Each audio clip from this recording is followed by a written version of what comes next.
Welcome back to Your World at 10. Now, just rewind to February when in the budget, the government announced a tax on coal that will go towards funding a clean energy fund. Now, with coal production in the country exceeding roughly 500 million tons, this tax could net the government 2,700 crore rupees. That's upwards of $600 million. So that's a neat sum. Now, that coupled with SOPs for wind and solar power and a national solar mission target of 20,000 megawatts indicates a renewed focus on green energy in India. Tonight on Your World at 10, we thought we'd explore the area of green energy and alternate energy and ask how best can the government's Clean Energy Fund be put to use. Well, joining me to do that, Shiraz Haji of the Clean Tech Group, and he's joining us from San Francisco. Ratnesh Yadav of Husk Power Systems joining us from Bihar, and H.S. Wadhwa of Azure Power. Gentlemen, we have quite a crowd here from across India and the world. Let me start with you first, Shiraz.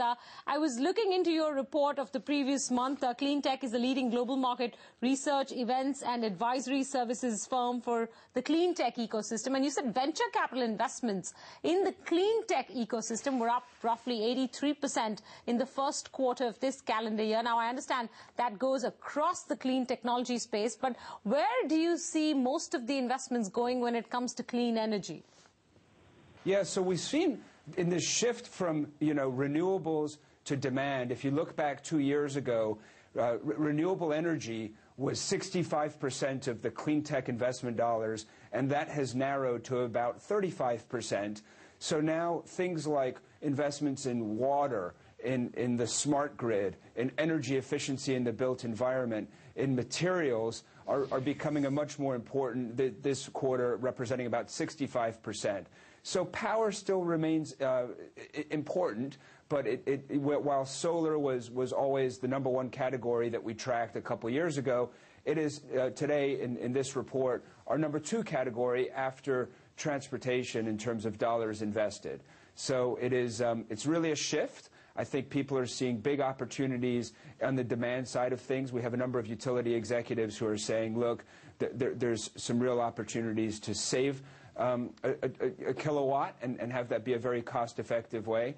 Let me just also say that green power remains incredibly interesting. India is an incredibly sunny place and has a wonderful manufacturing advantages. So I think that the future is bright for green power in India. But we have seen a global shift, and I've just had a chance to look at India's venture numbers, and we see a similar shift in India where categories like waste and recycling and energy storage have really gained in importance in the last couple of years. All right. You mentioned India as a sunny place. Let me now go across to Mr. Wadhwa. Azure runs India's first private sector solar power plant of a 2-megawatt capacity in Punjab, which Azure hopes to expand to 5 megawatts. And Mr. Wadhwa, you intend to set up 15 megawatts in Gujarat, 12 megawatts in Karnataka, all that will start generating this year and sell to the national grid. You have about $60 million of external funding from Helion, IFC, World Bank. The question I'd like to ask you, though, is how scalable is this solar power model? When do you think it will become an important or a significant contributor to power source in India? Scalable is that today, as you know, that we are setting up, extending our plant in Punjab. Then we are going to have in Gujarat also 15 megawatt. Then 12 megawatt in Karnataka, and we are also going to set up another plant in Rajasthan. And with so many other utilities, our conversation and discussions are already in place.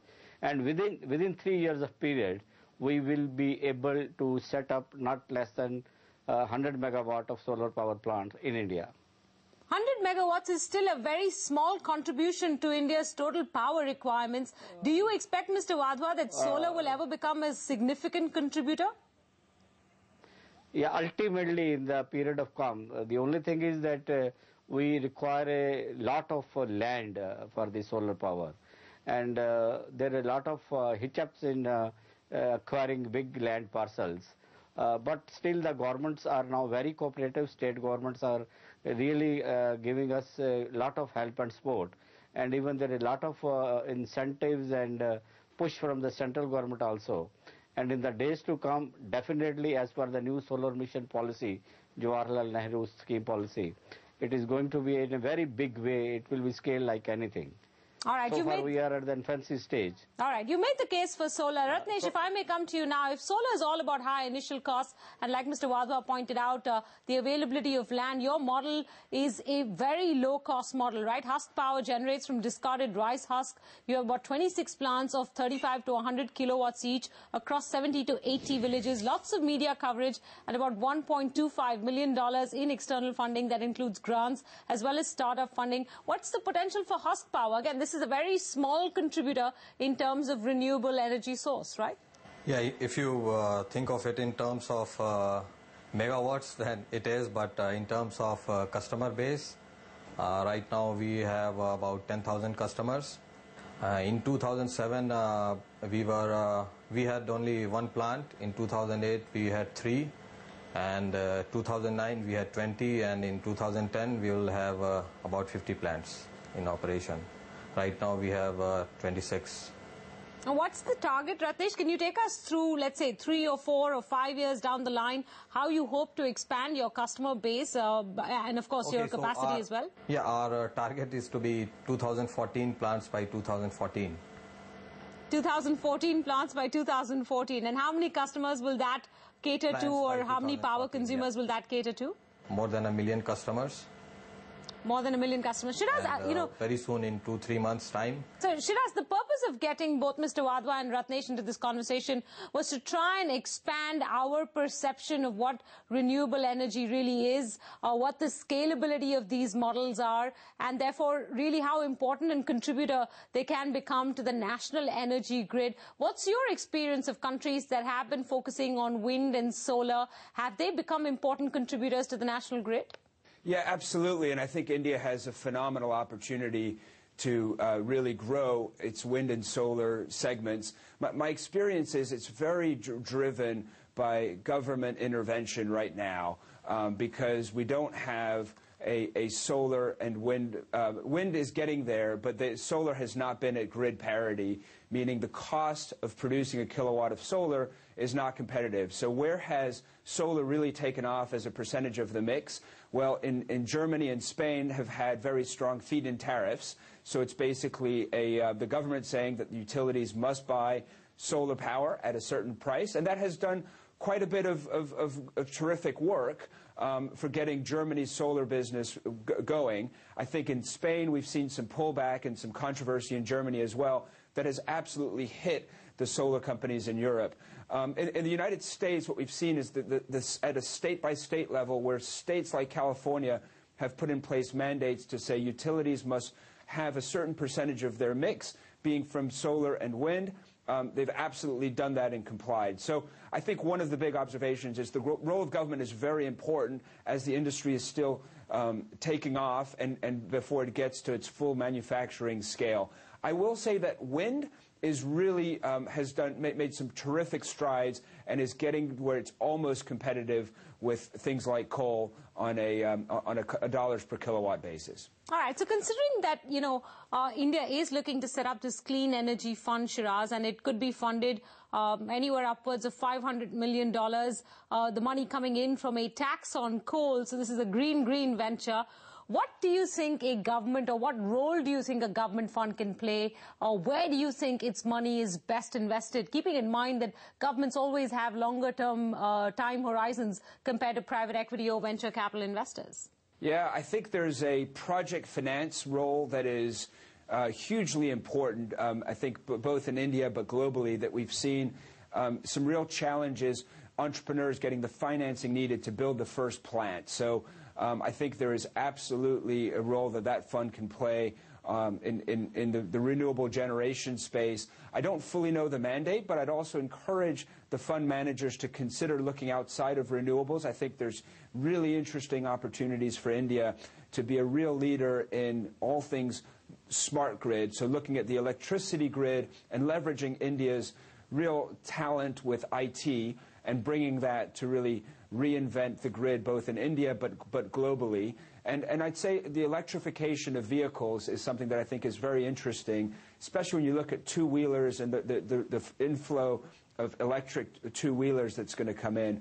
I don't know if that's part of the mandate or not, so I'd say in terms of the government in solar and wind, I would really focus on the gap in the private markets right now and building the first plant when there is, that feels like it's still a tight area globally. And I would also say to the extent the fund managers can help influence the regulatory framework to make sure there are good incentives outside of the direct investing, that's also quite helpful. All right, great. There is no mandate, Shiraz, actually, so that makes it an open field. We're here to suggest, brainstorm, and think of interesting ways that the government can put that money to use.